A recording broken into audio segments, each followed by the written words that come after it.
What's up, everybody?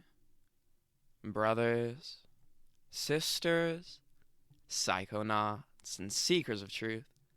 It is Ananka, and welcome to my bazaar. Today, I am going to be reading The Doom That Came to Sarnath, written by H.P. Lovecraft. With all that being said, let our story begin.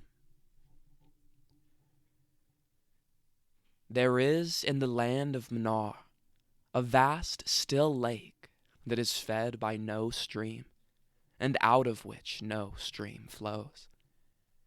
10,000 years ago, there stood by its shore the mighty city of Sarnath, but Sarnath stands there no more.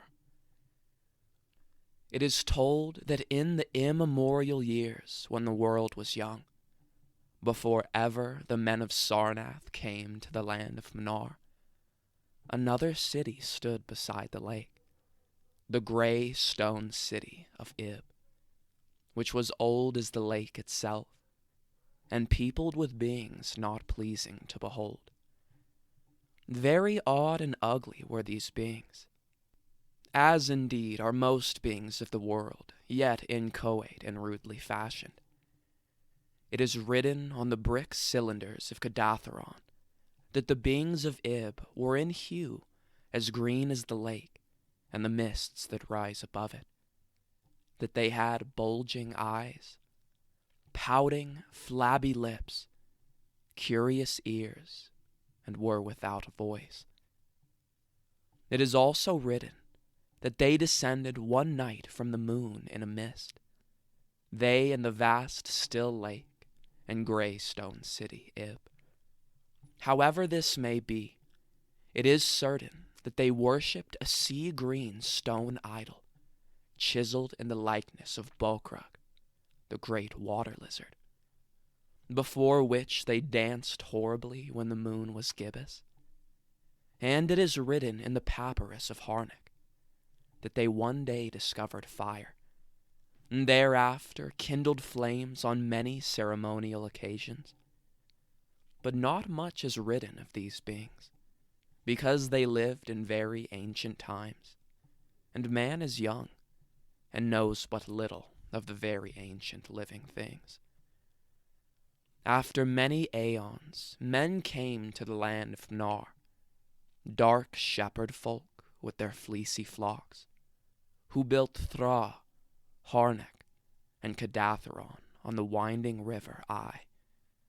And certain tribes, more hardy than the rest, pushed on to the border of the lake and built Sarnath at a spot where precious metals were found in the earth. Not far from the gray city of Ib did the wandering tribes lay the first stones of Sarnath, and at the beings of Ib they marveled greatly. But with their marveling was mixed hate, for they thought it not meet that beings of such aspect should walk about the world of men at dusk. Nor did they like the strange sculptures upon the gray monoliths of Ib, for those sculptures were terrible with great antiquity. Why the beings in the sculptures lingered so late in the world, even until the coming of men, none can tell, unless it was because the land of Mnar is very still, and remote from most other lands, both of waking and of dream. As the men of Sarnath beheld more of the beings of Ib, their hate grew, and it was not less because they found the beings weak, and soft as jelly to the touch of stones and spears and arrows. So one day the young warriors, the slingers and the spearmen and the bowmen, marched against Ib and slew all the inhabitants thereof, pushing the queer bodies into the lake with long spears, because they did not wish to touch them, and because they did not like the gray sculptured monoliths of Ib. They cast these also into the lake, wondering from the greatness of the labor how ever these stones were brought from afar, as they must have been, since there is naught like them in all the land of Mnar, or in the lands adjacent.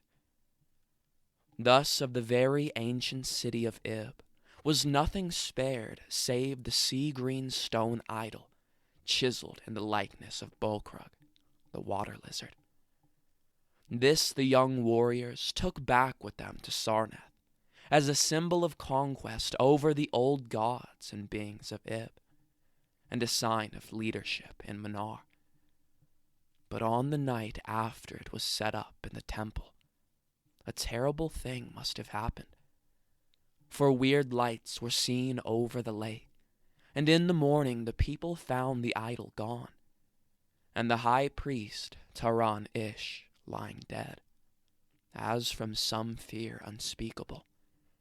And before he died, Taran Ish had scrawled upon the altar of chrysolite, with coarse shaky strokes, the sign of doom. After Taran Ish, there were many high priests in Sarnath, but never was the sea-green stone idol found.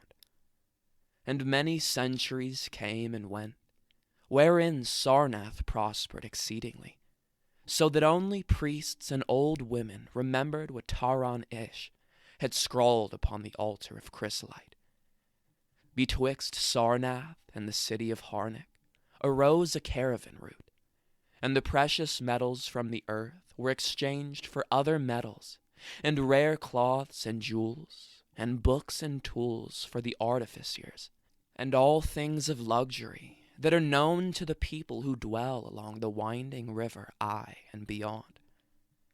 So Sarnath waxed mighty and learned and beautiful, and sent forth conquering armies to subdue the neighboring cities. And in time there sate upon a throne in Sarnath the kings of all the land of Mnar, and of many lands adjacent. The wonder of the world and the pride of all mankind was Sarnath the Magnificent. Of polished, desert-quarried marble were its walls, in height 300 cubits, and breadth 75, so that chariots might pass each other as men drave them along the top. For full 500 stadia did they run, being open only on the side toward the lake, where a green stone sea wall kept back the waves that rose oddly once a year at the festival of the destroying of Ib. In Sarnath were 50 streets from the lake to the gates of the caravans, and 50 more intersecting them. With onyx were they paved, save those whereon the horses and camels and elephants trod, which were paved with granite. And the gates of Sarnath were as many as the landward ends of the streets, each of bronze, and flanked by the figures of lions and elephants, carven from some stone no longer known among men. The houses of Sarnath were of glazed brick and chalcedony, each having its walled garden and crystal lakelet. With strange art were they built, for no other city had houses like them. And travelers from Thra and Harnack and Kadatheron marveled at the shining domes wherewith they were surmounted. But more marvelous still were the palaces and the temples, and the garden made by Zokar the olden king. There were many palaces, the least of which were mightier than any in Thra or Harnack or Kadatheron. So high were they, that one within might sometimes fancy himself beneath only the sky. Yet when lighted with torches, dipped in the oil of Dothur, their walls showed vast paintings of kings and armies, of a splendor at once inspiring and stupefying to the beholder. Many were the pillars of the palaces, all of tinted marble, and carven into designs of surpassing beauty. And in most of the palaces, the floors were mosaics of beryl and lapis lazuli, and sardonyx and carbuncle, and other choice materials, so disposed that the beholder might fancy himself walking over beds of the rarest flowers. And there were likewise fountains, which cast scented waters about in pleasing jets arranged with cunning art. Outshining all others was the palace of the kings of Mnar and of the lands adjacent. On a pair of golden crouching lions rested the throne, many steps above the gleaming floor, and it was wrought of one piece of ivory, though no man lives who knows whence so vast a piece could have come. In that palace there were also many galleries, and many amphitheaters, where lions and men and elephants battled at the pleasure of the kings. Sometimes the amphitheaters were flooded with water, conveyed from the lakes in mighty aqueducts, and then were enacted stirring sea fights, or combats betwixt swimmers and deadly marine things. Lofty and amazing were the 17 tower-like temples of Sarnath, fashioned of a bright, multicolored stone not known elsewhere.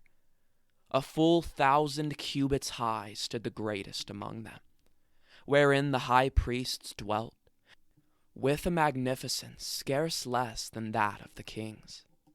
On the ground were walls as vast and splendid as those of the palaces, where gathered throngs and worships of Zo-Kalar, and Tamash and Laban, the chief gods of Sarnath, whose incense-enveloped shrines were as the thrones of monarchs. Not like the icons of other gods were those of Zo-Kalar, and Tarmash and Laban, for so close to life were they, that one might swear the graceful bearded gods themselves sate on the ivory thrones. And up unending steps of shining zircon was the towered chamber, where from the high priests looked out over the city and the plains and the lake by day, and at the cryptic moon and significant stars and planets, and their reflections in the lake by night. Here was done the very secret and ancient rite and detestation of Bokrug, the water lizard, and here rested the altar of chrysolite, which bore the doom scrawl of Taran-Ish. Wonderful likewise were the gardens made by Zokar the olden king. In the center of Sarnath they lay, covering a great space and encircled by a high wall, and they were surmounted by a mighty dome of glass, through which shone the sun and moon, and stars and planets when it was clear, and from which were hung fulgent images of the sun and moon, and stars and planets when it was not clear. In summer the gardens were cooled with fresh, odorous breezes, skillfully wafted by fans, and in winter they were heated with concealed fires, so that in those gardens it was always spring. There ran little streams over bright pebbles, dividing meads of green and gardens of many hues, and spanned by a multitude of bridges. Many were the waterfalls in their courses, and many were the lilied lakelets into which they expanded. Over the streams and lakelets rode white swans, whilst the music of rare birds chimed in with the melody of the waters. In ordered terraces rose the green banks, adorned here and there with bowers of vines and sweet blossoms, and seats and benches of marble and porphyry. And there were many small shrines and temples, where one might rest or pray to small gods. Each year there was celebrated in Sarnath the feast of the destroying of Ib, at which time wine, song, dancing, and merriment of every kind abounded. Great honors were then paid to the shades of those who had annihilated the odd ancient beings, and the memory of those beings and of their elder gods was derided by dancers and lutanists, crowned with roses from the gardens of Zochar. And the kings would look out over the lake and curse the bones of the dead that lay beneath it. At first the high priests liked not these festivals, for there had descended amongst them queer tales of how the sea-green Acon had vanished, and how Taron-ish had died from fear and left a warning. And they said that from their high tower they sometimes saw lights beneath the waters of the lake. But as many years passed without calamity, even the priests laughed and cursed and joined in the orgies of the feasters. Indeed, had they not themselves, in their high tower, often performed the very ancient and secret rite of detestation of Bokrug, the water lizard? And 1,000 years of riches and delights passed over Sarnath, wonder of the world and pride of all mankind. Gorgeous beyond thought was the feast of the 1,000th year of the destroying of Ib.